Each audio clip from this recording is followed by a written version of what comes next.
आज की कहानी है दो खरगोश की। दोस्तों, इस कहानी से बहुत कुछ सीखने को मिलेगा। इस कहानी को आखिरी तक जरूर देखना।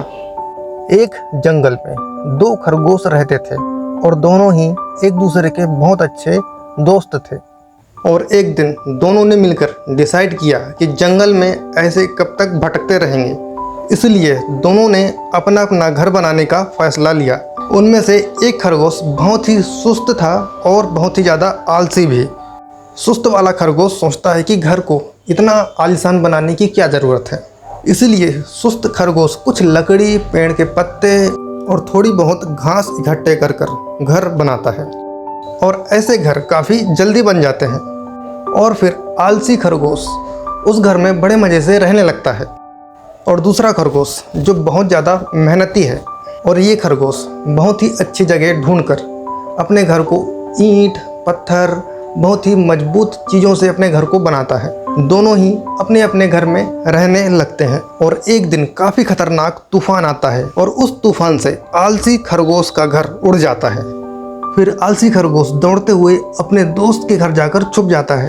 थोड़ी देर बाद तूफान ख़त्म हो जाता है, लेकिन आलसी खरगोश का घर टूट जाता है। और फिर कुछ दिन दुखी परेशान रहने के बाद आलसी खरगोश ने फिर एक और फैसला लिया, फिर से नया घर बनाने का। लेकिन आलसी खरगोश तो आलसी ही है, मेहनत करना नहीं जानता। उसने फिर सोचा कि तूफान तो कभी कभार आते हैं, इसीलिए उसने एक बार फिर से लकड़ी, घास और कुछ पेड़ के पत्तों से अपना एक बार घर फिर से बना लिया।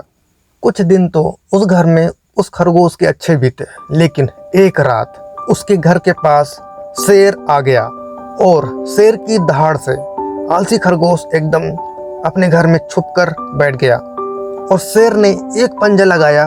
उसका घर तहस नहस हो गया, उसका घर पूरा टूट गया और पिछले बार की तरह अपनी जान बचाकर अपने दोस्त के घर जाकर छुप गया, क्योंकि उसका दोस्त तो मेहनती था और उसने अपना घर एकदम पक्के सामान से बनाया था, जो शेर के पंजे से तो क्या तूफान से भी नहीं टूट सकता था। तो दोस्तों, इस कहानी से हमें यही शिक्षा मिलती है कि एक ही गलती को दोबारा नहीं दोहराना चाहिए और मेहनत करने से कभी पीछे नहीं हटना चाहिए, क्योंकि मेहनत करने वाले एक दिन सफल जरूर होते हैं और की गई मेहनत एक दिन काम जरूर आती है।